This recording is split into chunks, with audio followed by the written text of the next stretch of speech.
Hello दोस्तों, नमस्कार। This is Ashok. आज के इस वीडियो में एज ए थंबनेल आपको आइडिया लगा ही होगा कि हम यूपी जुडिशल सर्विस एग्जामिनेशन 2022 के मेंस के फर्स्ट पेपर के बारे में बात कर रहे हैं। जैसे कि ऑलरेडी 2 वीडियोस, एक लोकल लॉ पे, दूसरा लैंग्वेज पे हम कर चुके हैं। ये थर्ड वीडियो है जिसमें हम जो मई में होने वाली है 23 मई को ही पहला पेपर है जीके का, उस पर आज उसकी स्ट्रैटेजी पे बात करेंगे कि what is the scope of the first paper of GK in UP judicial mains examination and what is our strategy to concise the GK paper in the form of answer in the examination। GK का जो paper है वो 200 marks का paper है UP judicial service examination में। और paper की gravity आप ऐसे ही समझ सकते हैं कि इस पेपर में आपको 1 to लेके लास्ट तक किसी भी क्वेश्चन को स्किप करने का राइट नहीं है।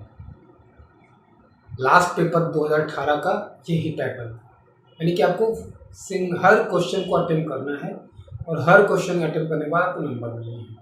बाकी आप ये चीज़ें देखते हो तो आपको ये चीज़ें लॉ में नहीं मिलेगी। लॉ में आपका ऑप्शन भी होता है किसी पार्ट को स्किप करने का, किसी को नहीं करने का, जो आपको आ रहा है। लेकिन जीके में आपको सारे क्वेश्चन कंटिन्यूसली जो है अटेम्प्ट करने होते हैं सारे पैटर्न पे। सिलेबस क्या है वो हमें पता है, बस थोड़ा सा अपडेट हुआ इस बार कि एक टॉपिक जोड़ दिया गया है सोशल रेलिवेंस, और उसके साथ उस पर स्पेशली हम आज उसी पे बात करेंगे। बाकी जो स्टैटिक सब्जेक्ट हैं आपका पॉलिटी है, हिस्ट्री है, उसमें क्या कहते हैं साइंस एंड टेक स्पेस है, इंटरनेशनल अफेयर्स है। तो यूपी जीके का अगर पास पेपर का भी पैटर्न देखे होंगे तो उसमें आप देखेंगे मिला जुला क्वेश्चन होता है। एक तो होता है कुछ totally based on fact, static question होते हैं। मेजॉरिटी क्वेश्चन आपको 1 वर्ड या 1 सेंटेंस में ख़त्म करने होते हैं। कुछ क्वेश्चन ऐसे होते हैं जो 10 नंबर के या 5 नंबर के या 20 नंबर हो सकते हैं, तो उसमें आपको मैक्सिमम 250 वर्ड, 150 वर्ड्स या 50 वर्ड्स इस पैटर्न का आंसर होता है। यानी कि यहाँ पे आपसे कोई कॉन्सेप्ट नहीं पूछने जा रहा है, just they are taking you a simple information, simple fact about the subject what they are asking, जो पूछ रहे हैं। तो यहाँ पे आज जैसे कि आज 13 है और आज से एग्जैक्टली 10 डेज बचा हुआ फर्स्ट पेपर के। तो इन 10 डेज में आपकी स्ट्रेटजी क्या होनी चाहिए ताकि हम जीके के पेपर में मैक्सिमम नंबर गेन कर सकें। 200 नंबर का पेपर है और ये सबसे लीडिंग सब्जेक्ट हो जाता है जिनका लॉ थोड़ा वीक है या लॉ बहुत अच्छा है, जीके में भी एवरेज स्कोरिंग वो कर लेते हैं, तो डेफिनेट सी बात है आपको मेरिट में काफ़ी ज़्यादा फायदा मिलता है लास्ट मेरिट फाइनल होने तक। और चूँकि हिस्ट्री जैसे उसने सब्जेक्ट डाला है, पॉलिटी डाला है, जियोग्राफी डाला है, तो ये सारे बहुत ही ब्रॉड सब्जेक्ट हैं और इसमें से जाके ये निकाल के आना कि इसमें कौन से क्वेश्चन पूछेगा, तो डेफिनेट बात है हमको ये नहीं कह सकते हैं कि भाई वो उसका पार्ट इम्पॉर्टेंट है जियो का, या पॉलिटिक वो पार्ट इम्पॉर्टेंट है या हिस्ट्री का। हाँ, हिस्ट्री में आप जाके आप मॉडर्न साइंस पे ज़्यादा फोकस कर सकते हैं। मॉडर्न साइंस में नेशनल मूवमेंट्स हो गए, इंडिपेंडेंस डे से जुड़ी हुई जो फैक्ट्स हैं उनको जाके कलेक्ट कर सकते हैं, तो वो फैक्चुअल डाटा पूछ लेते हैं। भाई इंडिविजुअल कैरेक्टर नेम पूछ लेंगे या कोई डेट से जुड़ी हुई चीज़ पूछ लेंगे या कोई इवेंट पूछ लेंगे या किसी इवेंट के बारे में लिखवा सकते हैं, ठीक है, चाहे वो नॉन कॉपरेशन मूवमेंट रहा हो, चाहे खिलाफत मूवमेंट रहा हो, तमाम सारी चीज़ें हैं। इन सबके अलावा जिसमें सबसे ज़्यादा आपकी बार कंसर्न का विषय बना है अमंग एक्सपर्ट कि उन्होंने जो फर्स्ट एक टॉपिक ऐड किया है, प्रीलिम्स में भी वही पैटर्न पे था, मेंस में भी था, कि सोशल रेलेवेंस के टॉपिक हैं, करंट इश्यूज के टॉपिक हैं।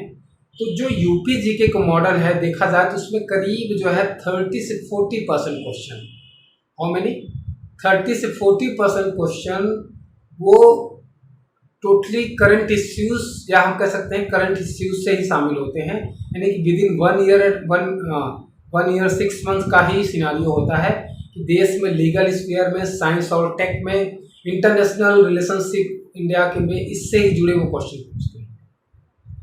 अब दिमाग में क्वेश्चन आता है कि सोशल रिलेवेंस के लिए क्या पढ़े, चूंकि दिमाग में स्मरण किया है कि यार 9 मैनर एक्ट है, और 9 मैनर एक्ट आती है उनके दिमाग में, आता क्या इतना लेंदी है। तो आपको इस प्रीलिम्स आपने देखा होगा, तो 9 मैनर एक्ट को आपको हर सब्जेक्ट लूप में नहीं लेके पढ़ना है। पहली बात तो उसने टर्म डाला है social relevance in the sense current issues की इन 9 एक्ट्स को पहले हम एनालिसिस करते हैं। 9 एक्ट है क्या? ये 9 एक्ट हैं जिसमें सिर्फ और सिर्फ शामिल किया गया है 3, हमारे सोशल डेमोग्राफी में 3 जो है डायमेंशन को शामिल किया गया है, 3 लोगों को शामिल किया गया है। एक आपका सीनियर सिटीजन है, दूसरा आपका वीमेन है और तीसरा आपका चाइल्ड है। यानी कि आर्टिकल 15, आर्टिकल 15 बात करता है चाइल्ड और वीमेन की स्पेशल इनैक्टमेंट की, आर्टिकल 15 की सब क्लास 3। तो इस पूरे 9 माइनर एक्ट को आप 3 लोगों में देखिए, सीनियर सिटीजन, वीमेन और चाइल्ड। इन तीनों से जुड़े हुए जो भी प्रोविजन है उनको एक्ट रूप में दे दिया है। क्योंकि जब भी आप किसी एक्ट 9 एक्ट को आप देखते हो ना, तो किसी एक्ट से जाकर क्वेश्चन नहीं बनाएगा स्पेशली कि वो आपसे एक्ट बना दे, डाउरी सिस्टम से स्पेशली एक्ट बना दे या क्वेश्चन बना दे। आप सोच लो क्या, चलो डाउरी एक्ट पूरा पढ़ो, फिर आप ये सोच रहे हो चलो पास्को से कोई स्पेशल क्वेश्चन बना देगा, हम पास्को को पूरा पढ़ते रहें, तो 9 माइनर एक्ट बहुत ज़्यादा हो जा रहे हैं।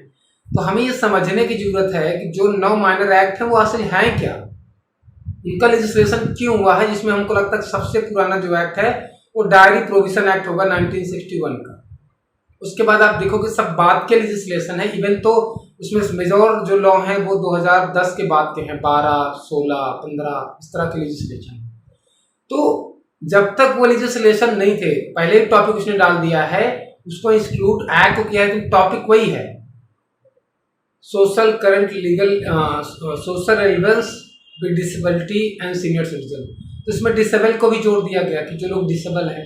तो एक्ट के बनने के पहले इशू क्या होता था वो मुद्दा रखता है। जैसे अगर हम एक एक्ट उसमें है sexual harassment and work place, तो इस एक्ट के लेजिस्लेशन के पहले क्या था, हम उसको विशाखा के केस के नाम से तो जानते हैं ना, कि विशाखा केस राजस्थान के किस तरह से आया, सुप्रीम कोर्ट की रूलिंग आई, फिर इस एक्ट की लेजिस्लेशन हुई with the direction of supreme court. तो सोशल रिलेवेंस इशू था ना, आदि इशू है ना, एक्ट बन गया फिर भी इशू है कि वर्क प्लेस पे विमेन सेफ नहीं है, उनका सेक्सुअल एक्सप्लॉयटेशन किया जाता है। तो अब वो किसी एक्ट से प्रोविजन से क्वेश्चन नहीं बनाएगा, वो एक टॉपिक ये इश्यूज ही हो गया कि एक्ट लेजिस्लेशन के पहले समस्या थी, विशाखा में गाइडलाइन है तो जाके एक्ट बना। आज भी इशू बना हुआ था, एक इशू तो बना कि आपसे पूछ ले कि what do you understand about the exploitation of the women in the work place, sexual exploitation के बारे में। इस तरह से क्वेश्चन का मोड कुछ भी हो सकता है, लेकिन कंटेंट सब्जेक्ट मैटर वही हो सकता है। उसी तरह हम पास्को को ले लेते हैं, पास्को के लिए रिसेंट है, और पास्को में किस तरह से चाइल्ड के साथ सेक्सुअल ऑफेंसेस होते हैं, इसका इशू क्या था। पहले इशू बना तब तो लेजिस्लेशन आया ना, 2012 का लेजिस्लेशन है, उसके पहले इश्यूज आते हैं। हमेशा याद रखिए, पहले किसी भी टॉपिक को पॉलिटी के रूप में वो एंट्री लेता है मार्केट में, समाज में, फोरम पे, क्योंकि we are living in democratic country and every issues, every concern about the social activity, social reform, first of all come to the consideration before the public domain. पहले causes आते हैं, फिर उस पर चर्चा होती है, फिर बहस होती है, फिर उस पर क्या कहते हैं लॉ बनता है। तो इस डायमेंशन से जाके अगर हम कवर करेंगे टॉपिक को, तो वो नो एक्ट से टापेंगे। अब से प्री नेटल का एक्ट आपका आया हुआ है, सिलेक्शन पे, सेक्स सिलेक्शन पे है, मेडिकल टर्मिनेंसी एक्ट है, ये सारे ऐसे रहे जो चर्चक विषय हमेशा से रहे हैं, चाहे एक्ट हो ना हो।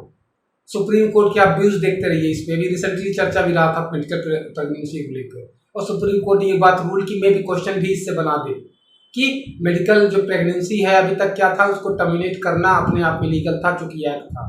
मिस कैरेज ऑफ का जो कॉन्सेप्ट हमारे इंडियन पिनल कोड में 312 से लेकर है, तो हमें जाके अब कह दिया कि सुप्रीम कोर्ट नहीं, किसी महिला को बच्चे को पैदा करना नहीं करना उसका फंडामेंटल राइट है, आर्टिकल 2114 के अंदर इम्प्लीमेंट है, डायमेंशन बदल रहे हैं। तो यही हो गया ना जो टर्म है social relevance issues with the relation of disability, child, citizen and women.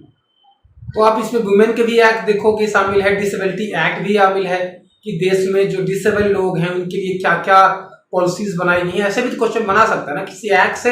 हाँ, आंसर करते समय हम जाके ये रेफरेंस देंगे कि हाँ भाई इस टॉपिक पे हमारे पास ये लेजिस्लेशन है, डिसेबिलिटी एक्ट है या सीनियर सिटीजन गार्जियनशिप एक्ट है। अगर हम सीनियर सिटीजन की पॉलिसी की बात, कोई क्वेश्चन पूछता है कि what is the policy and what do you know about the senior citizen policy in India, क्या उनकी प्रॉब्लम्स हैं, तो हमें होल जाके समझना है प्रॉब्लम, क्योंकि पहले प्रॉब्लम आई है फिर लेजिस्लेशन आया। यहाँ आपसे वो जनरल नॉलेज में नो एक्ट नहीं पढ़वा रहा है, आपसे उन तीनों चारों चीजों को, जो मुद्दों को शामिल किया है, बच्चे, विमेन, डिसेबल, सीनियर सिटीजन्स, इनकी बारे में भारत की जनरल अपीयरेंस क्या है, इनके जनरल इश्यूज क्या हैं, इन पे जनरल लेजिस्लेशन क्या है, क्या वो लेजिस्लेशन इनकी कॉज को, इनकी प्रॉब्लम्स को दूर करने में सफल रहा है कि नहीं रहा है। आपसे इनसे जुड़े हुए ऐसे डायमेंशन से जुड़े हुए क्वेश्चन पूछ सकता है। तो इसलिए ये 9 माइनर एक्ट को अलग अलग दिमाग में रखेंगे तो आपको बहुत प्रॉब्लम होगी, सिलेबस कवर करने में आप नेगेटिव हो जाएंगे, हैरास हो जाएंगे, यार कैसे पढ़ें इस एक्ट को, ये तो बहुत ज़्यादा लेंदी है, अक्सर मुँह से निकल सुनने को हमें मिलता है, बहुत ज़्यादा लेंदी हो जाएगा। तो डेफिनेट सी बात है, इस डायमेंशन से अप्रोच करिए, चाहे जितने भी एक्ट हैं। अब मैं सारे एक्ट को यहाँ पे तो रख नहीं सकता हूँ, लेकिन यही बात सारे एक्ट पे लागू होती है, फिर वो चाहे डोमेस्टिक वायलेंस का हो, चाहे डॉरी सिस्टम क्वेश्चन उठा लेगा कि क्या इसकी अभी तक जो लेजिस्लेशन है, क्या इंडियन सोसाइटी में इसका इम्प्लीमेंटेशन कहाँ तक हुआ है, क्या विशेष प्रोविजन है डाउरी के बारे में, स्पेशल डाउरी कॉन्सेप्ट। अब किसी भी एक्ट में, जैसे डाउरी प्रोविजन एक्ट 1961 है, तब उस पूरे एक्ट में जाके खगोलोगे तो सारे एक्ट का सब्जेक्ट मैटर क्या है, बोले डाउरी, बाकी तो सब उससे सप्लीमेंट्री लेजिस्लेशन है कि इसको इम्प्लीमेंट कैसे करना है। तो पहले तो आपको डाउरी की कॉन्सेप्ट बारे में पता होना चाहिए ना, कि इंडिया में अभी डाउरी लेना देना किस तरह से ऑफेंस है, फिर इसकी एप्लीकेबिलिटी कितनी है। उसी तरह डोमेस्टिक वायलेंस एक्ट में आ जाइए आप, कि डोमेस्टिक वायलेंस एक्ट की जरूरत क्यों पड़ी, what was the social phenomena behind it, क्या इसके पीछे सोशल फिनोमेना था। फिर इसका अभी के दायरे में इस एक्ट की, जब कोई एक्ट लेजिस्लेट होता है तो हमेशा ये जुडिशियल जो फैटर्निटी के लोग होते हैं वही तो ऑब्जर्व करेंगे ना, कि जिस इश्यू पे हमने लॉ बनाया था, क्या वो लॉ काम कहाँ तक 10 साल सफर किया, 5 साल के सफर में ये कितना रेलेवेंस रहा सोसाइटी में, क्या ये काम कर रहा है नहीं कर रहा है। और अक्सर हम लोग देखते हैं डोमेस्टिक वायलेंस जब से लेजिस्लेट हुआ तो डीबी एक्ट तो शांत हो गया, डाउरी प्रोविजन एक्ट, क्योंकि उसमें कुछ कमियां थी, इसलिए फुल फोर्स में अप्लाई नहीं हो पाया। लेकिन अब डोमेस्टिक वायलेंस एक्ट पे देखो, लागू होने के बाद बड़ा आया, चलो महिलाओं के लिए प्रोटेक्शन नो डाउट लेकर आया, विमेन को एम्पावर करने के लिए कराया, ठीक है, कि हाँ जो उनके साथ जाति ना हो, इसलिए जो है एक उनको टूल दे दिया गया। बट फिर उसके बाद आप उसकी लीगल डेवलपमेंट उठा के देखो आज तक में, तो सुप्रीम कोर्ट कितनी बार कैप लगानी पड़ी उसमें, किसका मिसयूज हो रहा है, कमीशन बनानी पड़ी, जांच करनी पड़ी, फिर उसमें गाइडलाइन दी गई राजेश के केस में कि डोमेस्टिक वायलेंस एक्ट केस में कोई भी जो आपकी अरेस्ट होगी वो पहले प्रीलिमिनरी इंक्वायरी के बाद ही अब होगी। चेंज हुआ ना डायमेंशन, तो ऐसे डायमेंशन से आपसे क्वेश्चन बनाएगा, तो ये अंडरस्टैंडिंग आपकी होनी चाहिए। आपको जाके जिस तरह से आप लॉ का पेपर दे रहे हो, वहां पे एक्ट पढ़ते हो, आईपीसी, सीआरपीसी, एविडेंस या सब्सटेंटिव लॉ, वो फार्मूला इस माइनर एक्ट्स में जो जीके पूछा इसमें मत रखिए। इसमें आप कॉज को प्रॉब्लम, क्योंकि जितनी एक्ट है कॉज के लिए यहाँ पे आए हैं, कोई कॉज थी, सीनियर सिटीजन के साथ कोई प्रॉब्लम थी तब उनके साथ वो एक्ट आया, उनकी मेंटेनेंस की बात हुई, भाई इनको आप कैसे ऐसे कोई छोड़ सकता है, कोई अपनी प्रेगनेंसी के दौरान सेक्स सिलेक्शन ना कर सके कि मेल है फीमेल है, इसलिए मेडिकल प्रेगनेंसी एक्ट आया, टर्मिनेशन एक्ट, सॉरी पीएनडीपी एक्ट आया, प्रेगनेंसी तो अलग ही है। तो पहली बात, एक सेगमेंट में मैंने इसकी बात करी जो सबसे बड़ा इशू था जीके के पेपर में, कि कैसे करना, जो किसी के पास बैकईयर के पेपर्स नहीं है इसमें बारे में कोई आइडिया भी है कि हाँ कैसे पूछे। तो एक इस अप्रोच से हमें समझना है एक्ट को, कि जितने भी वो, जैसे कि आपने प्रीलिम्स में देखा होगा, क्या सारे एक्ट से क्वेश्चन कवर कर पाया था, और कवर किया था कितना परसेंट किया था, क्या पूछा था। तो उस एक्ट में जो कॉजेस की प्रॉब्लम का सोल्यूशन दिया गया उस पर जाके फोकस करना, वही आपका क्वेश्चन। उस 60 में भी क्वेश्चन पूछ सकते हो, जो लॉन्ग तो क्वेश्चन पूछेगा नहीं, जो भी पूछेगा शॉर्टली ही क्वेश्चन पूछेगा। डाउरी डिफाइन कर दीजिए, सेक्सुअल हैरेसमेंट क्या है, विशाखा केस क्या है, प्रीनेटल क्या होता है, डोमेस्टिक वायलेंस क्या होता है, छोटी छोटी चीजें आपसे पूछ लेगा, जो कि एक समान व्यक्ति, इसलिए उसको समान जानकारी में रखा गया, जनरल नॉलेज में रखा गया है कि समान व्यक्ति को ही पता है। ज्यादा लॉ में फोकस नहीं करना है, बल्कि आपको जूरिस्प्रूडेंस फोकस करना है। What is the jurisprudence behind it, why the act है, एक्ट यहाँ पे है क्यों, इस पे जाके फोकस करेंगे तो बेहतर होगा। बाकी जीके का पेपर में पता ही है, वहां बहुत ज्यादा स्टोरी चलनी नहीं है, आ रहा है तो आ रहा है, नहीं आ रहा तो नहीं आ रहा है। करंट पे जितना ज्यादा फोकस कर लेंगे 1 ईयर में जाके, साइंस टेक पे जितना ज्यादा फोकस कर लेंगे, पॉलिसीज पे जितना आप फोकस कर लेंगे। आज तो मैं एक जनरल वीडियो लेकर आया हूँ, आगे चल के मैं कुछ करंट अफेयर्स की हो सकता है सेगमेंट कल परसों में कुछ टॉपिक्स में आपको बता दूं, इन टॉपिक पे जाकर पढ़ लीजिए, तो वो आपके साल भर में जो क्योंकि पूछता जबरदस्त है, नो डाउट है। आपको मैं आज ही बता दे रहा हूँ किस किस पे जाके आपको उठा के देख लेना है। एक साल के अंदर एग्रीकल्चर में कोई पॉलिसी आई हो, उससे जुड़ी हुई कोई बात हो, जाके पढ़िए। 3 फार्म लॉज के बारे में पढ़ लीजिए। कोई पॉलिसी इकोनॉमिक रिफॉर्म के लिए आई हो, कोई पॉलिसी क्या कहते हैं एजुकेशन पॉलिसी की डेवलपमेंट में आई है, जैसे कि न्यू एजुकेशन पॉलिसी 2020 आई, तो उसके बारे में थोड़ा सा जाके पढ़ लीजिए। मेन उसकी प्रोविजंस क्या है, कैसे वो चेंज करने जा रहा है। उसके अलावा साइंस टेक में कोई डेवलपमेंट हुई है इसरो के द्वारा, डीआरडीओ के द्वारा, उसको जाके पढ़ लीजिए। यूक्रेन रसिया के बारे में जाके पढ़ लीजिए, थोड़ा सा इंटरनेशनल जस्टिस और यूएनओ के बारे में थोड़ा सा जाके, चूंकि सारी चीजें इन्वॉल्व रही हैं। हम लोग को सबको पता है कि जब कोई इंटरनेशनल क्लासेस इश्यूज होते हैं दो कंट्रीज के बीच में या किसी ट्रेड के मैटर में, तो ऑलवेज वहाँ पे इंटरनेशनल जो भी ऑर्गेनाइजेशन है वो आते हैं। WTO है, WHO है, कोविड के दौरान WHO को आपने देखा होगा कितने सारे रोल थे, तो मैं भी जाकर WHO की फुल फॉर्म पूछ ले, अब्रिविएशन भी तो पूछता है, WHO का चीफ कौन है वो पूछ ले, या उसका हेड ऑफिस कहाँ है वो पूछ ले, उसका हेड बिल्डिंग कहाँ पे है।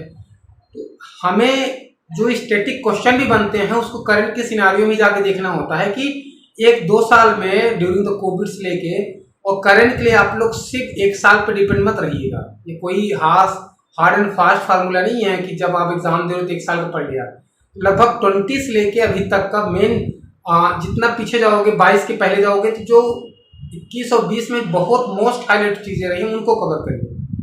22 के दौरान में माइन्यूट भी चीजें कवर करिए, ऑथर हो गए, बुक ऑथर हो गया, अवार्ड्स हो गए, उसके अलावा क्या कहते हैं तमाम सारे इन्वेंशन हो गए, इन सब चीजों पर फोकस करेंगे जैसे पैटर्न पिछला पूछ रखा है। क्योंकि जो स्टैटिक क्वेश्चन होते हैं वहां तक कोई कंपटीशन नहीं होता है, कंपटीशन होता है करंट इश्यूज पर। जो करंट इश्यूज पे जो एस्पिरेंट लीड करेगा वो पूरे पेपर में लीड करेगा, और जब करंट इश्यूज आपका लीड हो गया, करंट अफेयर्स आपने अच्छा कर लिया, डेफिनेट सी बात है आप उन बच्चों से लीड कर जाएंगे। और आपने जीके के पेपर में लीड कर लिया तो लॉ में ये जान लीजिए, लॉ में उतना सभी मेहनत कर रहे हैं, तो लीड बनती है ना 2 ही पेपर बनती है। जैसे कल मैंने अगली वीडियो में ये बात कही थी, लीड हमेशा जीके और लैंग्वेज के ही पेपर बनती है। क्योंकि जब मेंस लिख रहे हो ना, इसमें अलग अलग बैकग्राउंड के बच्चे आके बैठे हैं, किसी की जीएस वीक है, किसी की लैंग्वेज वीक है, लेकिन लॉ सबके लिए कॉमन है। अगर कोई साइंस बैकग्राउंड का बच्चा लॉ किया तो वो भी लॉ उतना ही पढ़ रहा होगा जितना आर्ट बैकग्राउंड से आके कर रहा होगा। किसी भी बैकग्राउंड से आके कोई लॉ कर सकता है, ये सबको पता है हमें। तो लॉ तो सभी उतना काम कर रहे होंगे ना, तो लॉ में कंपटीशन तैरता रहता है, बशर्ते है वो क्वेश्चन कंपटीशन को लॉ में लीड करते हैं जो प्रॉब्लमेटिक बेस होते हैं। प्रॉब्लम बेस पे जो एस्पिरेंट रट्टाफिकेशन पे लर्निंग उसकी होगी वो पीछे हो जाएगा, तो उसकी अंडरस्टैंडिंग नहीं बन पाई होगी। जिसकी अंडरस्टैंडिंग लॉ पे अच्छी होगी वो लॉ में लीड करेगा थोड़ा सा, लेकिन जिसकी अंडरस्टैंडिंग लॉ में कम है, प्रोबेबिलिटी क्वेश्चन कम कर पाया है, लेकिन उसने मेजॉरिटी में स्टैटिक क्वेश्चन या डायरेक्ट क्वेश्चन का आंसर किया है, लेकिन वो जीके में अच्छा लीड कर गया, तो यहाँ तो वो मेरिट कंसीडर करते समय ये तो देखा नहीं जाता है किस एस्पिरेंट ने लॉ के पेपर में ज्यादा मार्क्स लाया है, किसको वरीयता देनी है।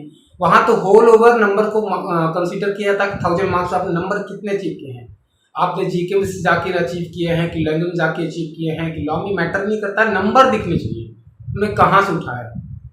तो बड़ी स्ट्रैटेजी के साथ इस बातों को हम रख सकते हैं कि नंबर कहाँ से उठाए हैं, और नंबर उठाने के लिए एक सही स्ट्रैटेजी की जरूरत है कि हम जाके उस स्ट्रैटेजी को ढूंढें और इस बात को कंफर्म करें कि कौन कौन से टॉपिक क्वेश्चन का पार्ट बनने वाले हैं। देश के डेवलपमेंट से जुड़ी हुई जितने एस्पेक्ट हैं करंटली उठा लो, जहाँ से पर उठा लो, इस 2-3 सालों में जितनी भी पॉलिसीज आई हैं, ठीक है, वो चाहे पॉलिसीज ट्रांसपोर्ट को लेकर हो, चाहे पॉलिसीज ट्रेड को लेकर हो, चाहे पॉलिसीज जो है क्या कहती हैं किसी इकोनॉमिक रिफॉर्म को लेकर हो, चाहे पॉलिसी किसी सोशल रिफॉर्म को लेकर हो, कोई लॉ रिफॉर्म को लेकर हो, उन डायमेंशन ऐसा नहीं कि उस पॉलिसी के बारे में, उस पॉलिसी से जुड़ी हुई हर चीज़ के बारे में शॉर्ट में क्वेश्चन पूछ लेगा। किसी पॉलिसी का शॉर्ट फॉर्म होगा तो फुल फॉर्म पूछ लेगा, फुल फॉर्म होगा तो शॉर्ट फॉर्म पूछ लेगा, या उससे जुड़ा हुआ कैरेक्टर चीफ कौन उसका है वो पूछ लेगा। तो इन सब के ही डायमेंशन में आके हमें पढ़नी है। एक चीज पढ़ी तो उससे जुड़े हुए सारी चीजों को पढ़नी है, जो क्वेश्चन वहां के डायमेंशन कहीं से भी बना सकता है, तब जाके एटलीस्ट हम कंफर्ट कर पाएंगे अपने आप को जीके के पेपर में। ठीक है, जियोग्राफी के ट्रेडिशनल क्वेश्चंस होते हैं, बहुत स्टैटिक क्वेश्चन होते हैं, जाके उन्हें हमें देखना है, क्योंकि अभी तो समय है नहीं कि आप जियोग्राफी के लेक्चर पढ़ो। जो भी आपके पास मटेरियल जाके उठाइए, ट्रेडिशनल क्वेश्चन जो पूछ रखा है बैकियस में, उनके हिसाब से ही क्वेश्चन को आप कंसाइज करिए। मॉडर्न हिस्ट्री में मैंने बताया, हिस्ट्री में जाके वही चीज़ें आपको करनी है। बुक ऑथर नाम पढ़ लीजिए, डायनेस्टीज के बारे में थोड़ा सा पढ़ लीजिए, कौन सा डायनेस्टी फाउंडर कौन था, उसकी पॉलिसीज क्या रही थी, क्या क्या हुआ था, बस यही सारी चीज़ें हैं। बस एग्जाम में क्या पूछ लेता है उसको हम डिलीवर कैसे कर लेते हैं ये। और खासकर वन वर्ड जो वन सेंटेंस का क्वेश्चन होता है ना, वो बहुत खतरनाक होता है, क्योंकि ऐसे क्वेश्चन होता है आ रहा है तो आ रहा, नहीं आ रहा तो हो, आप उसमें खींच नहीं सकते कि स्टोरी बना दो। स्टोरी एक लॉन्ग क्वेश्चन बन सकती है, हमें 20% चीज़ें आ रही हैं, नहीं आ रही तो हमने कुछ उसमें जोड़ने की कोशिश की। लेकिन ऐसे क्वेश्चन में जहाँ पे एब्रिविएशन पूछ लिया और सीधा वन वर्ड में क्वेश्चन पूछ लिया, ऑथर नेम पूछ लिया, बुक्स के नाम पूछ लिया, तो वहाँ पे आपके पास कोई ऑप्शन नहीं आता है। आ रहा तो आ रहा, नहीं आ रहा तो नहीं आ रहा। ये सबके साथ ही बात लागू होती है। तो बस इतनी सी बात है। तो इस आज की वीडियो में बस जीके के लिए इतना। नेक्स्ट वीडियोस में जो और भी टॉपिक्स हैं मैं उनको कवर करने की कोशिश करूंगा। फिलहाल बाकी लॉ का है, लॉ में भी कुछ लेक्चर की बात है नहीं। इसके बाद जो हमारा सब्जेक्ट मैटर होगा वो हम जनरल टॉपिक्स पे लेकर आएंगे। बिहार जुडिशरी का सब्जेक्ट 4 जून को उसका प्रीलिम्स एग्जामिनेशन है, तो वहाँ के हिसाब से हम कुछ टॉपिक्स लेकर आएंगे अमंग एस्पिरेंट के बीच में। वो जाकर उस टॉपिक्स को पढ़ें, करंट अफेयर्स की इशूज़ को पढ़ें, ताकि इनको बातें समझ में आए कि आने वाले कंपटीशन में कौन कौन सी इशूज़ हैं जो कि सब्जेक्ट मैटर हो सकते हैं एग्जामिनेशन में। तो आज के लिए इतना बस। Thank you so much. नमस्कार।